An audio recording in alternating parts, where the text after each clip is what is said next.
തിരുവനന്തപുരത്ത് പേട്ടയിൽ 2 വയസ്സുകാരി നാടോടി ബാലികയെ തട്ടിക്കൊണ്ടുപോയി പീഡിപ്പിച്ച കേസിൽ പ്രതി ഹസൻകുട്ടി കുറ്റക്കാരനെന്ന് കോടതിയുടെ കണ്ടെത്തൽ. തിരുവനന്തപുരം പോക്സോ കോടതിയുടേതാണ് വിധി.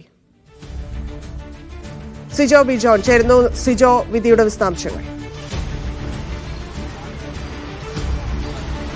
ബലാത്സംഗം, തട്ടിക്കൊണ്ടുപോകൽ തുടങ്ങിയ വകുപ്പുകളാണ് ഇയാൾക്കെതിരെ ചുമത്തിയിരുന്നത്. ഈ കുറ്റങ്ങളെല്ലാം തെളിഞ്ഞു എന്നുള്ളത് തന്നെയാണ് ഉത്തരവിലൂടെ വ്യക്തമാകുകയും ചെയ്യുന്നത്. എന്തായാലും കൂടുതൽ വിശദാംശങ്ങൾ അല്പസമയത്തിനകം തന്നെ അറിയാം. നമ്മൾ പ്രോസിക്യൂട്ടർക്കായിട്ട് കാത്തു നിൽക്കുകയാണ്. അദ്ദേഹം വരുമ്പോൾ ഇതിനെക്കുറിച്ച് കൂടുതൽ വിശദാംശങ്ങൾ അറിയുകയും ചെയ്യാം. എന്തായാലും ഇയാൾ കുറ്റക്കാരനാണ് എന്നുള്ളത് പോക്സോ കോടതി കണ്ടെത്തിയിരിക്കുന്നു.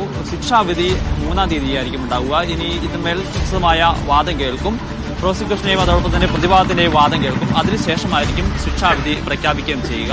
എന്തായാലും ഒരു വളരെ വേദനാജനകമായ ഒരു സംഭവമായിരുന്നു ഉണ്ടായിരുന്നത്. 2 വയസ്സുള്ള ഒരു കുട്ടിയെയാണ് ഹസൻ തട്ടിക്കൊണ്ടു പോകുന്നത്. അതിനുശേഷം പൊന്തക്കാട്ടിൽ കൊണ്ടുപോയി പീഡിപ്പിക്കുന്നു.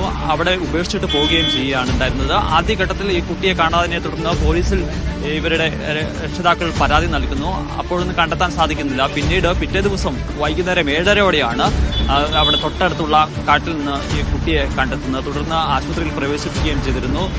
ഈ കുട്ടിയെ പീഡനത്തിന് ഇരയാകുകയും ചെയ്തിരുന്നു. ആദ്യഘട്ടത്തിൽ ഇയാൾ ആരാണെന്ന് സംബന്ധിച്ച് വ്യക്തമായ സൂചന ലഭിച്ചിരുന്നില്ല. പിന്നീടാണ് ബ്രഹ്മോസിന്റെ അവിടെ സമീപമുള്ള ഒരു CCTV ക്യാമറയിൽ ഒരാളുടെ ദൃശ്യം കണ്ടെത്തുന്നത്. അതിനുശേഷമാണ് ഈ പറയുന്ന പോലെ അത് കേന്ദ്രീകരിച്ച് അന്വേഷണം നടത്തുന്നത്. പക്ഷേ ഇയാളാണെന്ന് തിരിച്ചറിയെങ്കിൽ പോലും പിന്നീട് അയാൾ സ്ഥലം വിട്ടിരുന്നു.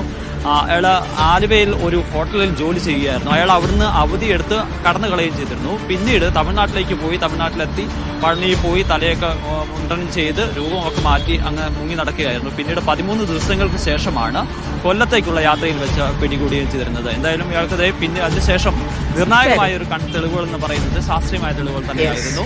ഇയാളുടെ ഈ കുട്ടിയുടെ മുടി ഇയാളുടെ ഡ്രസ്സിൽ നിന്ന് കണ്ടെത്തുകയും ചെയ്തിരുന്നു. അത്തരം നിർണായകമായ തെളിവുകൾ പരിഗണിച്ചുകൊണ്ടാണ് കോടതി ഇയാളെ കുറ്റക്കാരനാണെന്ന് ഇപ്പോൾ വിധിച്ചിരിക്കുന്നത്. ശരി സിജോ.